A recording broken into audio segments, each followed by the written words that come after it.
నమస్తే, welcome to in depth. నేను రహీం.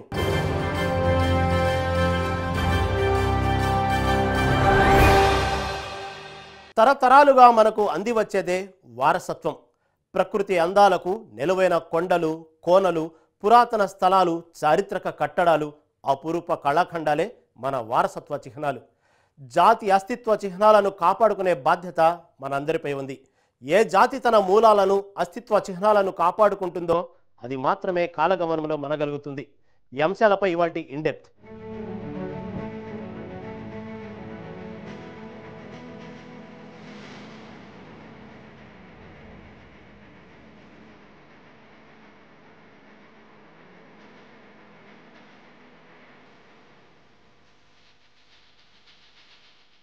అసోంలోని అహోం చక్రవర్తుల సమాధులకు తాజాగా యునెస్కో వరల్డ్ హెరిటేజ్ సైట్ గుర్తింపు లభించింది. అహోం చక్రవర్తుల సమాధులు ఇప్పటివి కావు, 700 సంవత్సరాల క్రితం నాటివి. దీంతో ఈశాన్య భారతం నుంచి యునెస్కోలో చోటు దక్కిన తొలి రాష్ట్రంగా అసోం రికార్డులకెక్కింది. తమ వారసత్వ సంపదను యునెస్కో గుర్తించడం పట్ల అసోం ప్రజల్లో ఆనందం నెలకొంది.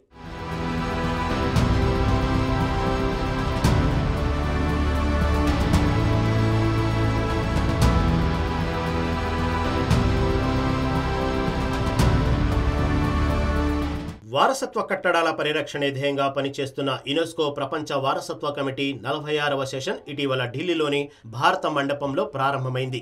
ప్రధాని నరేంద్ర మోదీ ఈ కార్యక్రమాన్ని ప్రారంభించారు. కేంద్ర పర్యాటక శాఖ మంత్రి గజేంద్ర షెకావత్ కూడా ఈ సమ్మిట్లో పాల్గొన్నారు.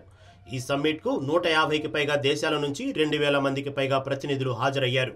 भारत में हो रहा यह आयोजन एक और जहां आधुनिक ज्ञान और विज्ञान में भारत ने जो उन्नत कौशल और सफलताएं प्राप्त की है उनका दर्शन होगा, वहीं साथ ही साथ भारत की समृद्ध सांस्कृतिक विरासत और उसकी विविधता, भारत के गौरवशाली इतिहास से जुड़ी ऐतिहासिक धरोहरों एवं उनके रखरखाव से जुड़े भारत सरकार के गंभीर प्रयासों को भी विश्व पटल पर दर्शाने में असफलता प्राप्त होगी.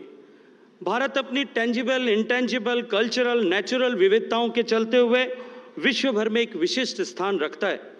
भाषा की, खान पान की, रीति रिवाज से लेकर शिल्प कला की विविधताओं के चलते हुए भारत विशिष्ट तो है ही, लेकिन इन विविधताओं को एकता के सूत्र में बांधने वाले विभिन्न सूत्रों के चलते ये एकजुट भी है. विविधताओं का सहज सुंदर सामंजस्य और संस्कृतियों का सुंदर समायोजन भारत को विश्व में और भी अनूठा बनाता है. యునెస్కో ప్రపంచ వారసత్వ కమిటీ ప్రారంభోత్సవం సందర్భంగా ప్రధాని నరేంద్ర మోదీ మాట్లాడారు. వారసత్వ సంపదను కాపాడుకోవాల్సిన అవసరం గురించి ఆయన వివరించారు. भारत का तो विजन है विकास भी, विरासत भी. बीते 10 वर्षों में भारत ने एक और आधुनिक विकास के नए आयाम छुए हैं. वहीं विरासत पर गर्व का संकल्प भी लिया है. हमने विरासत के संरक्षण के लिए अभूतपूर्व कदम उठाए हैं. काशी में विश्वनाथ कॉरिडोर हो, अयोध्या में राम मंदिर का निर्माण हो, प्राचीन नालंदा विश्वविद्यालय का आधुनिक कैंपस बनाना हो, देश के कोने कोने में ऐसे अनेकों काम हो रहे हैं.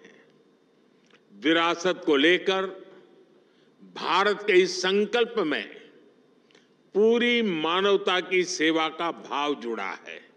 ఆంధ్రప్రదేశ్ నుంచి రాష్ట్ర పర్యాటక సాంస్కృతిక శాఖ మంత్రి కందుల దుర్గేష్ కూడా ఈ సమ్మిట్ కు హాజరయ్యారు. ఆంధ్రప్రదేశ్లోని పర్యాటక ప్రాజెక్టులకు నిధులు ఇవ్వాలని కేంద్ర పర్యాటక శాఖ మంత్రి గజేంద్ర షెకావత్ ను కందుల దుర్గేష్ కోరారు.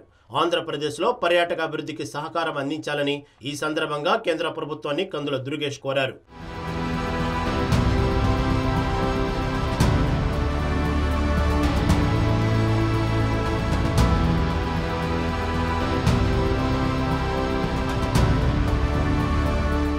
మన పూర్వీకుల నుంచి మనకు వచ్చేదే వారసత్వం. ముందు తరం ఇచ్చింది, ఈ తరం అందుకుంటుంది.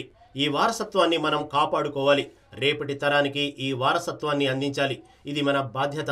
ఇలాంటి వారసత్వ చిహ్నాన్ని గుర్తించడమే బాధ్యతగా పెట్టుకుంది యునెస్కో వరల్డ్ హెరిటేజ్ సైట్. తాజాగా మన దేశంలోని అహోం చక్రవర్తుల సమాధులకు యునెస్కో వరల్డ్ హెరిటేజ్ సైట్ గుర్తింపు లభించింది. యునెస్కో ప్రపంచ వారసత్వ కమిటీ 46వ సమావేశంలో ఈ మేరకు ఒక నిర్ణయం తీసుకున్నారు.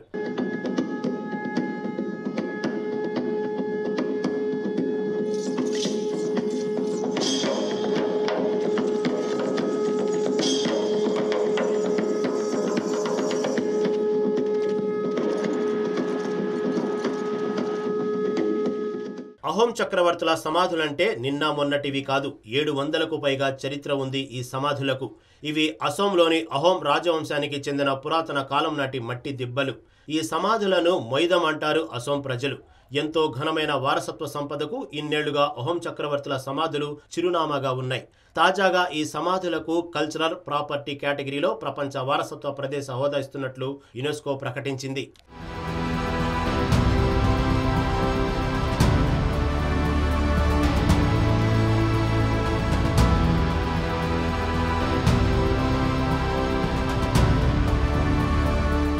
అహోం చక్రవర్తుల సమాధులకు యునెస్కో వరల్డ్ హెరిటేజ్ సైట్ గుర్తింపు లభించడం పట్ల అసోం ప్రజలు ఆనందం వ్యక్తం చేశారు. దీనికి కారణం ఈశాన్య భారతం నుంచి యునెస్కోలో చోటు దక్కిన తొలి రాష్ట్రంగా అసోం రికార్డు సృష్టించింది. అహోం చక్రవర్తుల సమాధులకు ఘనమైన చరిత్ర ఉంది. బ్రిటిషర్ల రాకకు ముందు తూర్పు అసోం ప్రాంతాన్ని అహోం రాజులు పరిపాలించారు. 100-200 సంవత్సరాలు కాదు, 700 ఏళ్లకు పైగా అసోం ప్రాంతాన్ని అహోం చక్రవర్తులు పరిపాలించారు.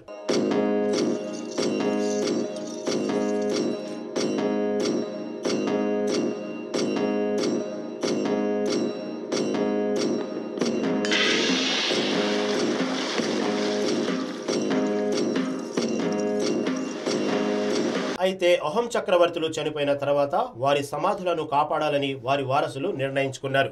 మట్టి, ఇటుక, రాళ్లను ఉపయోగించి బోలు సొరంగం మాదిరిగా సమాధులను నిర్మించారు వారి వారసులు. వీటిలో అహోం చక్రవర్తులలాగే వారి రాణుల ఖననం కూడా జరిగింది. చక్రవర్తి చనిపోయిన తర్వాత రాణులు, అలాగే అవసరమైన వస్తువులు, సేవకులు, గుర్రాలను కూడా సమాధుల్లోని గదుల్లో ఉంచి ఖననం చేశారు. ఖననానికి సంబంధించి ప్రతి జాతి కొన్ని ఆచారాలు పాటిస్తుంది. ఈ విషయంలో ఈజిప్షియన్ల పేరు ఎక్కువగా వినిపిస్తుంటుంది. ఈజిప్షియన్ల తరహాలోనే అహోం చక్రవర్తులు కూడా ఖనన ఆచారాలను తూచా తప్పకుండా పాటించారు.